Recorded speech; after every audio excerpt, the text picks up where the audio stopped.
Namaste and welcome. This is your host and host Ranji Quatra. Firstly, please hit the like, comment, share, and most importantly, the subscribe buttons to help grow our channel. दोस्तों, आज के मेरे मेहमान एक ऐसे कलाकार हैं जो नाम से हीरो नहीं बने पर काम से पहचान बन गए। गिरीश थापर, मेरठ का एक लड़का जिसका सपना सिर्फ एक्टिंग था। पढ़ाई की, नौकरी भी की, पर दिल को चैन तभी मिला जब स्टेज पे खड़े होकर डायलॉग बोलने लगे। थिएटर के एक प्ले में 8 रोल एक साथ किए। लोगों ने कहा यह सिर्फ एक्टर नहीं, एक्टिंग की फैक्ट्री है। फिर आई मुंबई की कठिन गलियां, छोटा सा रूम, अंडा खुद बनाना, फ्रिज खुद भरना। स्ट्रगल का असली सिलेबस वहां लिखा गया और उस सिलेबस के ऊपर पाजी ने जो इम्तिहान दिए उसके रिजल्ट आज आप सबके सामने हैं। 450 से ज्यादा टीवी सीरियल्स, 200 प्लस कमर्शियल्स और फिल्मों की एक लंबी लिस्ट। कुछ नाम बोलें तो एक पहेली लीला, रेस 3, हाउसफुल 4, बंटी और बबली 2। अमिताभ बच्चन जी से लेकर शाहरुख खान तक बड़े सितारों के साथ फ्रेम शेयर किया है, लेकिन उनकी असली पहचान यह है कि स्क्रीन पर जितने जबरदस्त हैं, इंसानियत में उससे कहीं ज्यादा गहरे हैं। तो दोस्तों, यह इंटरव्यू एक फॉर्मल कुर्सी पर बैठ के बात करने का सेशन नहीं है। यह है एक कहानी, मेरठ के एक सपने से मुंबई की रोशनी तक का सफर। स्वागत कीजिए मेरे दोस्त, मेरे साथी गिरीश थापर का। सर प्रणाम। तो गिरीश, कैसा लग रहा है आज भाई के साथ रूबरू होकर? सर मजा आ रहा है और सबसे बड़ी बात है कि आज मेरे को इस बात की ज्यादा खुशी है कि मेरे बड़े भाई साहब जिनका मैं बड़ा आदर, बड़ा सम्मान, बड़ी रिस्पेक्ट करता हूं, आज उनके साथ मुझे एक स्क्रीन पर दोबारा से हाउसफुल 4 के बाद स्क्रीन शेयर करने का मौका मिल रहा है। और मैं तो आपका दिल की गहराइयों से बहुत सम्मान करता हूं। और आज जो कुछ भी हूं, कहते ना कि इतना दिया उस सरकार ने हमको, हमारी तो कोई औकात नहीं, ये तो कर्म है ऊपर वाले का, वरना हमें तो ऐसी कोई बात नहीं। वाह वाह वाह, कितना रेलेवेंट बोला आपने। और जी सर। पाजी, मेरे को एक बात याद आई। जी सर। आपने तो सिर्फ हाउसफुल 4 बोला है, हमने तो शमशेरा में भी काम किया इकट्ठे। अरे हाँ, वो तो मैं भूल ही गया, शमशेरा में भी किया था। और दोनों में आप पंडित जी बने हुए थे। ये बात तो सही है। शुरू में जब मैं आया तो मुझे पंडित के रोल बहुत ऑफर हुए, मैंने वो बहुत भी किए और एक छाप बन गई तो पंडित ही, फिल्मी पंडित बन गया। लेकिन धीरे धीरे हुई है ना कि सर कि मैं अकेला ही चला था जानिबे मंजिल की ओर, लोग मिलते गए और कारवां बनता गया। बिल्कुल, और मेरे लिए आप पंडित जी बन गए। आप तो मुझे पहले से ही पंडित जी भी बोलते हो। तो मैं तो इसलिए हमेशा यही कहता हूं ना सर कि इबादत की तरह मैं हर काम करता हूं। मेरा असूल है पहले मैं सलाम करता हूं और मुखालफत से मेरी शख्सियत और संवरती है, इसलिए मुखालफत करने वालों का तो मैं तहे दिल से एहतराम करता हूं। और मैं आपके बीच में बार बार क्यों आना चाहता हूं रंजी सर? बोलिए। तो आप मेरे बड़े भाई हैं और मैं इसलिए भी आना चाहता हूं, कहते ना कि तेरे नजरे पाक को आंखों में बसा रखा है, हमने एक अलग काबा बना रखा है, एक कशिश खींच के लाती है तेरे मैखाने तक, वरना साकी तेरे मैखाने में क्या रखा है। इरशाद इरशाद। अरे sir, you are such an interesting person. तो चलिए आज ऑडियंस को ले चले एक्टिंग की पाठशाला और स्ट्रगल्स की दुनिया में, आराम नगर के आराम और स्टूडियोज की चकाचौंध में। स्टार्ट करिए पाजी। बिल्कुल, लेट्स रॉक। जय माता दी। जय माता दी, जो बोले सोनेहाल। सत श्री अकाल। पाजी, पहला सवाल आपसे वही जो हर मेरठ वाला पूछता है, मुंबई जा रहे हो एक्टिंग के लिए या टाइम पास के लिए? आपने दोस्त को क्या जवाब दिया था? मैंने यही कहा था। मैं जब पहले 97 में पहली बार मुंबई आया थोड़ा बहुत काम किया, लेकिन कुछ ऐसे हालात बने कि मुझे यहाँ रहना नहीं मिला, तो मुझे वापस मुंबई जाना पड़ा। फिर कुछ टाइम अपनी दुकान पे अपने पिताजी के साथ बैठा, 8-10 साल, 12 साल। उसके बाद एक बार फिर वही है कि एक जुनून, एक कीड़ा, एक पागलपन, कि हम तो इसी के लिए बने हैं, 9 से 5 के लिए बने नहीं थे। दोबारा से जब हम मुंबई आए, तो हमने अपने पिताजी को, अपनी वाइफ को, अपने बच्चों को एक बात बोली, 2012 में मई चल रहा है, कि इस साल के 6 महीने बकाया बचे हुए हैं, 6 साढ़े 6 महीने। इन 6 महीनों के अंदर मुझे मुंबई जाने दो। अगर कुछ बन गया तो बहुत बढ़िया बात है, ईश्वर की कृपा से, आप सबके प्यार, सहयोग और आशीर्वाद से। अगर नहीं बना तो मैं मुंबई की तरफ पैर करके भी नहीं सोऊंगा, ऐसा मैं बोल के आया था।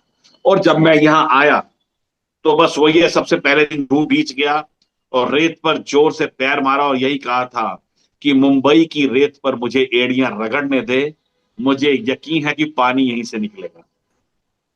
फिर मुंबा देवी का आशीर्वाद मिला, सिद्धि विनायक जी का आशीर्वाद मिला। पर उसके बाद तो आप सबके प्यार, सहयोग, आशीर्वाद, मेरठ वालों की दुआओं से आज जो कुछ भी हूं, सब आप सब लोगों का प्यार, स्नेह और आशीर्वाद है। इसके अलावा कुछ नहीं है मेरे पास। तो मैं तो बड़ा फकीर सा आदमी हूँ, कलाकार आदमी हूँ। कहते हैं ना कि मिट्टी है तो पल भर में बिखर जाएंगे हम, कि मिट्टी है तो पल भर में बिखर जाएंगे हम, खुशबू है तो हर दौर को महकाएंगे हम रूहे सफर हैं, हमें नामों से ना जान, कल फिर किसी और नाम से आ जाएंगे हम। ब्रिलियंट। जब बस पहली बार छोटा सा मुंबई का जी कमरा मिला और अपना अंडा जी। फ्राई खुद करना पड़ा, एक्टिंग का सपना बड़ा था या अंडा जल ना जाए उसकी टेंशन? एक्टिंग का सपना बड़ा था, इसलिए मैंने वो परवाह नहीं की। जब मैं मुंबई आया था तो सर मुझे चाय बनानी भी नहीं आती थी। लेकिन आज वही है ना कि मांगते मांगते बंदा फकीर बन जाता है।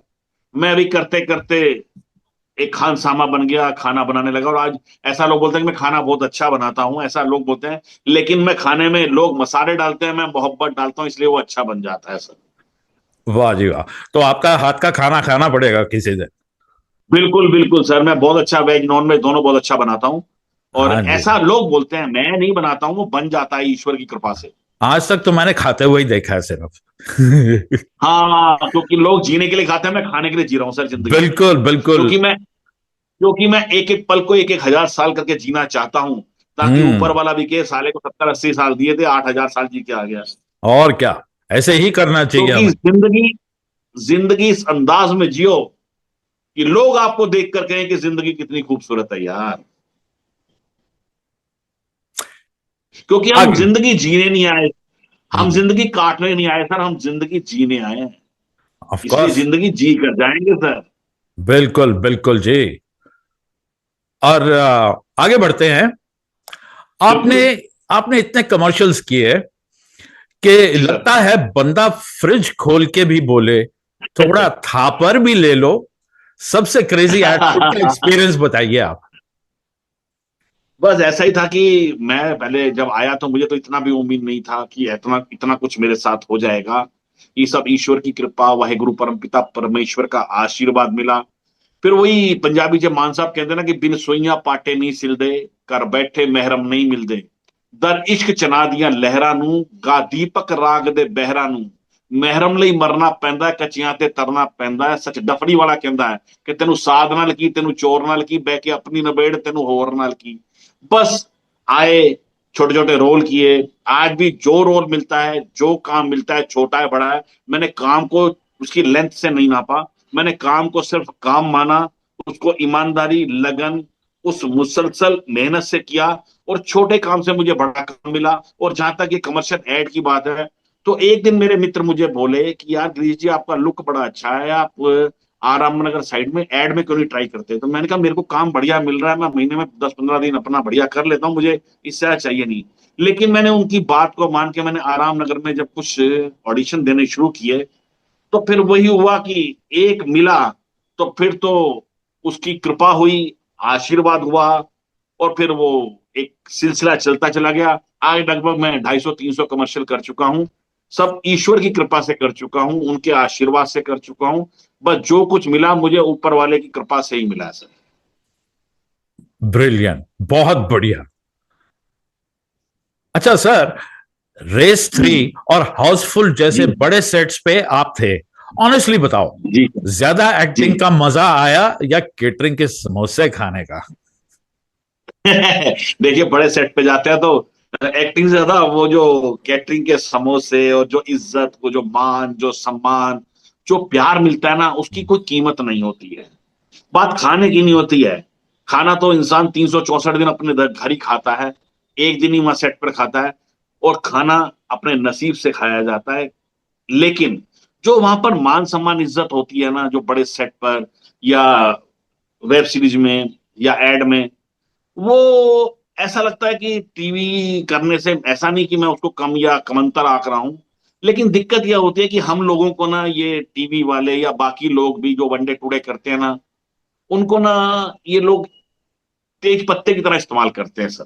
एक तेज बिल्कुल। पत्ते की तासीर होती है, एक पत्ता होता है तेज पत्ता, जो आप बिल्कुल। सब्जी में डालो, उसका तड़का लगाओ, बड़ी खुशबू बनती है, बहुत बढ़िया बनता है। और जब हम्म। सब्जी बन के तैयार होती है, कटोरी में तेज पत्ता आता है, सबसे पहले उसे चाट कर लोग बाहर करते हैं। हमारी स्थिति भी यही है। वनडे टुडे वालों को लोग ये तेज पत्ते की तरह इस्तेमाल करते हैं, काम निकला, चाट के बाहर कर दिया। लेकिन इन्हें पता नहीं कि हम नमक हैं। जितनी मर्जी बढ़िया सब्जी बना लेना, लेकिन अगर नमक नहीं डालोगे ना, पूरी सब्जी का बेड़ा गर्क हो जाएगा। हमें ये भले ही तेज पत्ते की तरह इस्तेमाल करें, लेकिन हम हैं नमक, बिल्कुल। सब्जी का स्वाद बनाने के लिए, उस सीरियल का स्वाद बनाने के लिए। करेक्टर आर्टिस्ट निकाल दो तो सीरियल में बचेगा क्या सर? लेकिन चलिए, जैसा चलता आ रहा है, लोग भले ही कहते रहे कि कोई भेदभाव नहीं होता सेट पर। सर, सब होता है। आई बड़े कंप्लीटली एग्री आर्टिस्ट का विथ यू। अलग, मैं बिल्कुल ईमानदारी से बोलता हूँ, बिल्कुल होता है सर।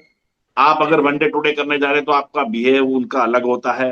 करेक्टर आर्टिस्ट करने जा रहे हैं, अलग बिहेव होता है। लीड करने जा रहे हैं, अलग होता है।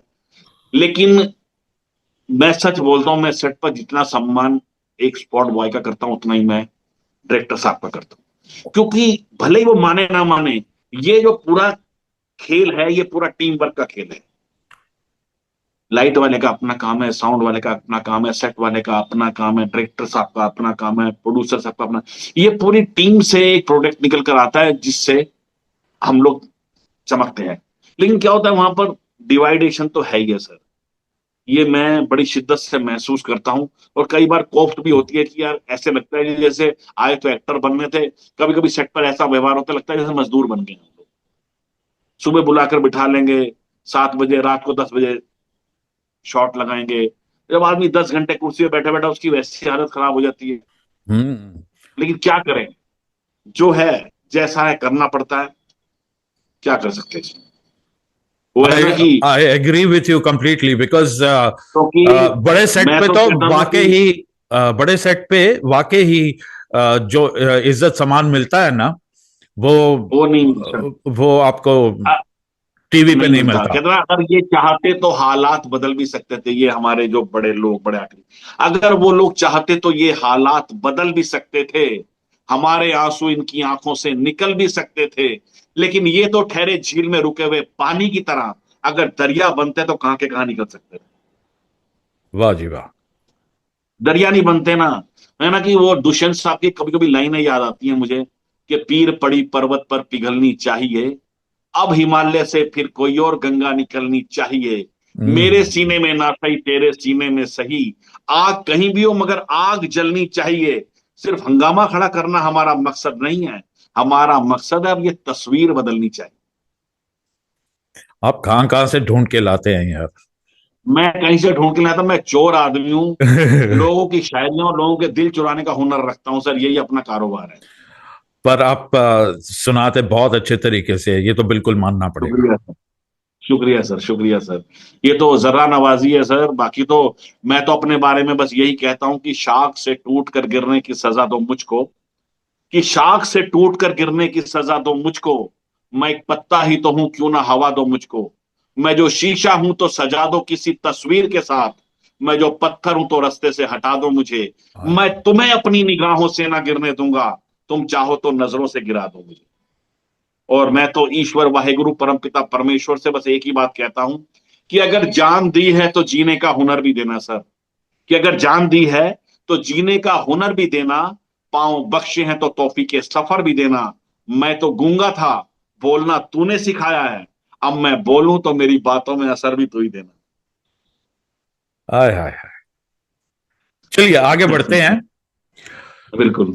अमिताभ बच्चन जी के सामने सीन में डायलॉग जी सर। याद रखना टफ था, या उनके सामने खुद को फैन बॉय मोड से बचाना? सच बात तो है कि फैन बॉय मोड से ही बचाना होता था, क्योंकि जिनको जिनका ऑरा इतना बड़ा हो, जिनका इतना बड़ा ऑरा है कि उनके सामने खड़ा होना अपने आप में मैं बड़ा खुशकिस्मत समझता हूँ कि मुझे 2 बार उनके साथ स्क्रीन शेयर करने का मौका मिला।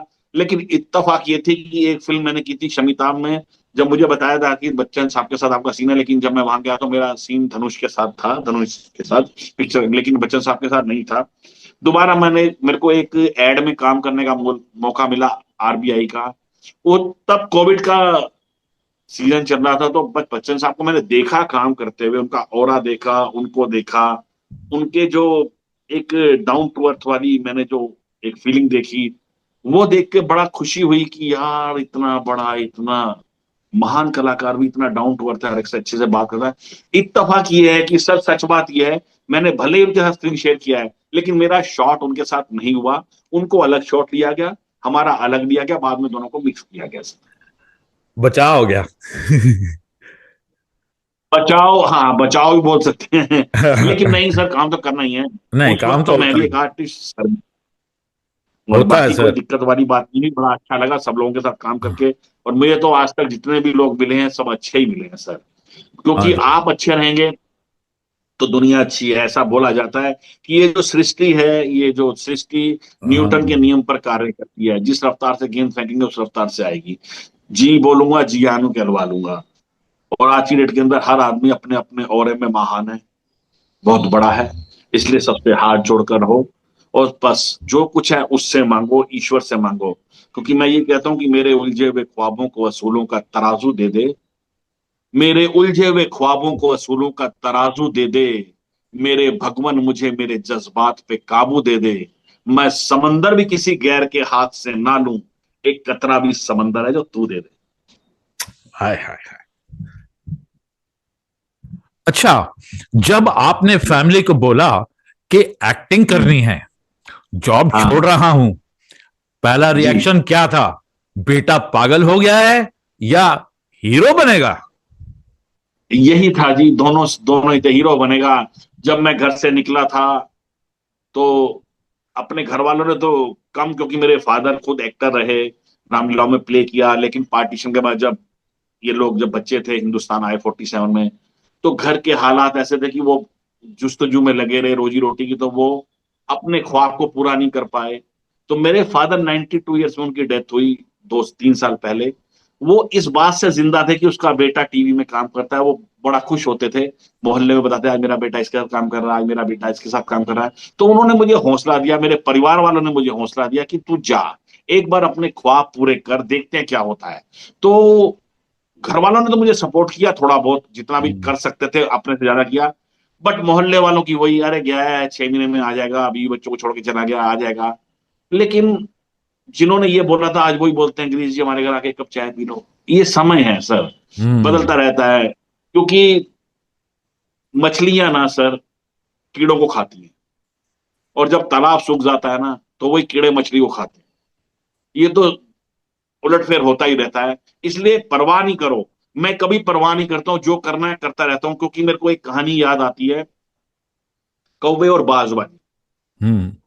बाज की भी शक्ल कौवे जैसी है, और कौवे एक जैसे हैं। तो कौवों की तासीर है कि बाज को वो चोंच मारते हैं, किसी भी तरीके से उसको परेशान करते हैं। अब बाज ने सोचा कि अगर मैं इनसे लड़ने बैठ गया यहां पर तो लोग क्या कहेंगे कि कौवे आपस में लड़ रहे हैं। बाज ने अपनी परवाज इतनी ऊंची कर ली, इतना ऊंचा चला गया कि कौवे वहां तक पहुंच नहीं पाते। तो इसलिए जो कहना है कहने दो, परवाह मत करो, समुद्र बन जाओ, समुद्र बन जाओ। समुद्र की भी तासीर है सर। एक बच्चा समुद्र के पास खेल रहा था, खेलते खेलते उसकी चप्पल, समुद्र का पानी आया, चप्पल समुद्र में चली गई। एक दूसरा बंदा, उसको बहुत सारी मछलियां मिली, तो बच्चे ने लिख दिया रेत पर कि समुद्र चोर है। दूसरे आदमी को बहुत सारी मछलियां मिली, वो बड़ा खुश हो, उसने लिख दिया समुद्र पालनहार है रेत पर। तीसरे एक बुढ़िया का बच्चा समुद्र में डूब के मर गया, तो बुढ़िया ने लिख दिया कि समुद्र हत्यारा है। एक को मोती मिला, सीप मिली, उसके अंदर मोती मिला, उसने लिख दिया कि समुद्र तो भैया पालनहार है, दयावान है, इतना सब कुछ है। सबने अपने अपने व्यूज उस रेत पर लिख दिए।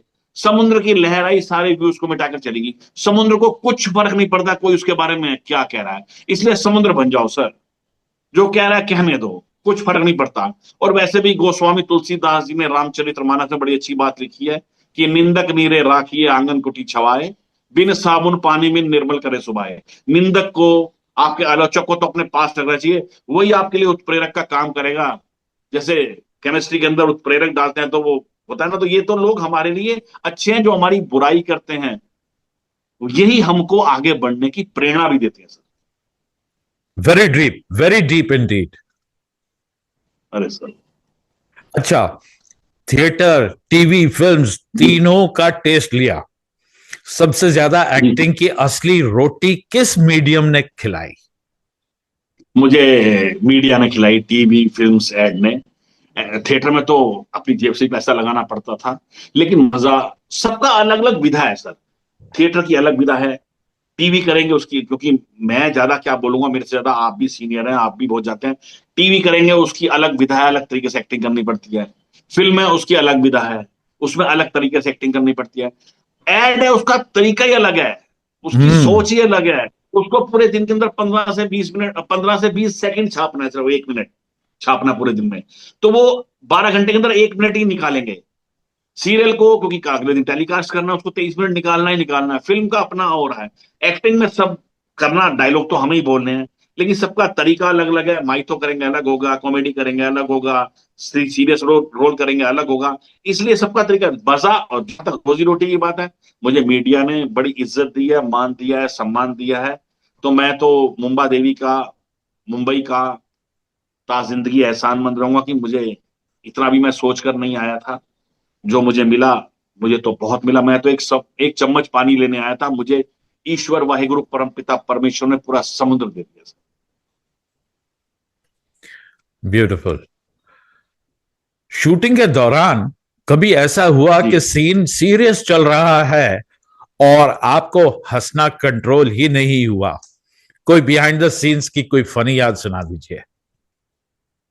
कई बार होता है ऐसा कि क्या नाम है, हम काम कर रहे होते हैं, सीरियस सीन है, लेकिन कोई ऐसा सेट पर इंसिडेंट हो जाता है, किसी भी तरीके से हो सकता है, तो लेकिन क्या है कि उसको रोकना पड़ता है वहां पर सर अपने आप को, क्योंकि हम ना 1500 किलोमीटर दूर सिर्फ यही करने आए हैं। हम ये चाहते हैं कि हमारी वजह से कोई गलती ना हो, हम बड़े उसको प्रिपेयर करके जाते हैं। लेकिन कभी कभी ऐसे फनी इंसिडेंट होते हैं, कॉमेडी में होते हैं, सीरियस में होते हैं, लेकिन उसको एक एज ए फन करके, अपना एंजॉय करके, अपना मस्ती करके भूल जाना चाहिए, और फिर काम पर ध्यान देना चाहिए। अपने काम पर ध्यान दो। जब आप काम पर ध्यान देंगे, ईमानदारी, शिद्दत, लगन से करेंगे, तो काम खुद ब खुद अपने आप बनते चले जाते हैं।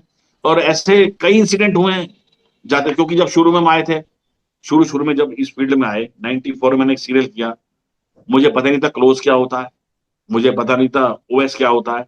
अब एक बार लाइन बोली, वो जो मास्टर शॉट क्या होता है, अब मास्टर शॉट लिया, तो मैं तो अपना कपड़े उतार के बैठ गया, चलो अब तो हो गया काम।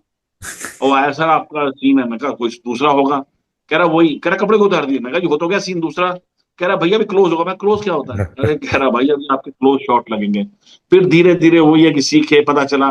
तो कई बार कॉमेडी हो जाती है ऐसे कि यार मैं तो कपड़े उतार के बैठ गया, मैं कहा एक बार बोल के खत्म। मुझे थोड़ी पता 25 बार बोलना पड़ेगा अभी तो मुझे, अभी तो दूसरे वाले के लिए बोलना पड़ेगा, ओ शॉट के लिए दूसरे। तो ये मालूम ही नहीं था इन चीजों के बारे में। मुझे तो अपना इंट्रो देना भी नहीं आता था सर जब मैं आया था। थिएटर में तो बिल्कुल। पता नहीं चलता, पूरा पूरी फील्ड होती है, कहीं भी जाओ, कहीं भी कूदो, कहीं भी नाचो। यहाँ तो टीवी में तो यहाँ भी थर्माकोल लगा दिया, नीचे भी थर्माकोल लगा दिया, चलो भाई साहब इतने में ही।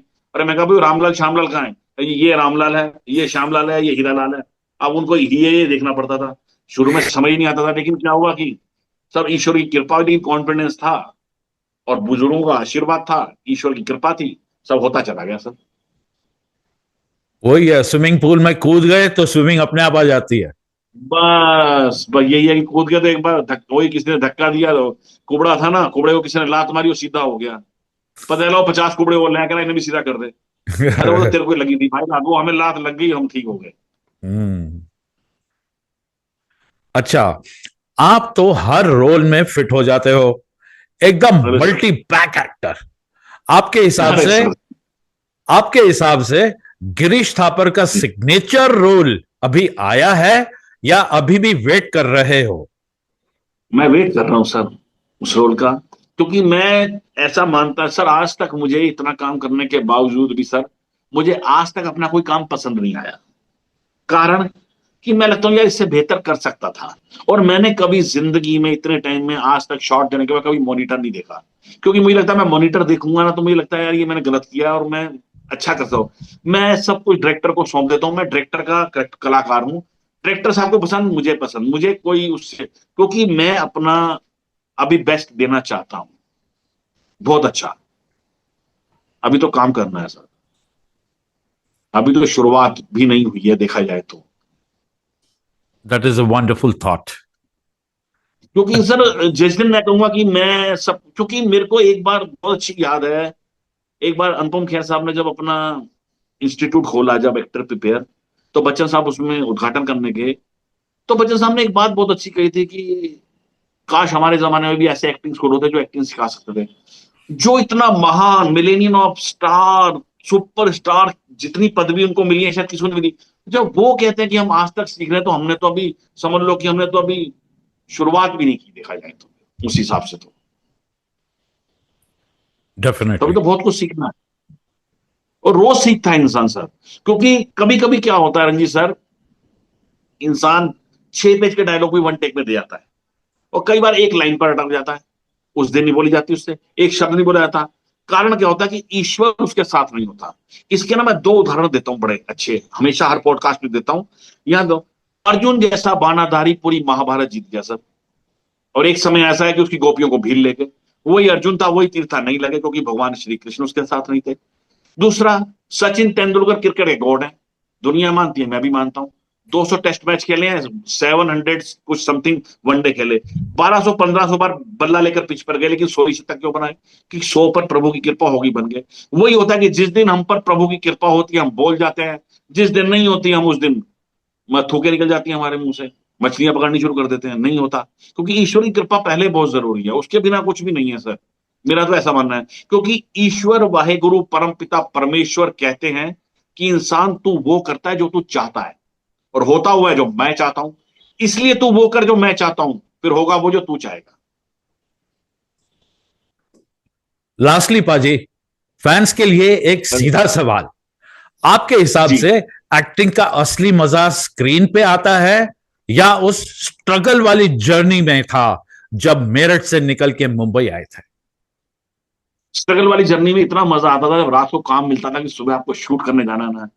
सर सच बताता हूं कि नींद नहीं आती थी रात को, कि सुबह कैमरा देखूंगा, सेट पर जाऊंगा, लोगों से मिलूंगा, बातचीत करूंगा, लाइंस बोलूंगा। और वो आग, वही तड़प सर आज भी है। आज भी जिस दिन सुबह शूट होता है मुझे रात को नींद नहीं आती है।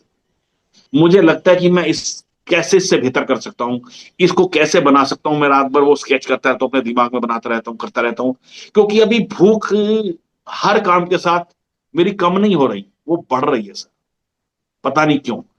और इतनी बार डबिंग करने जा चुका हूं मैं, कम से कम 100-200 बार।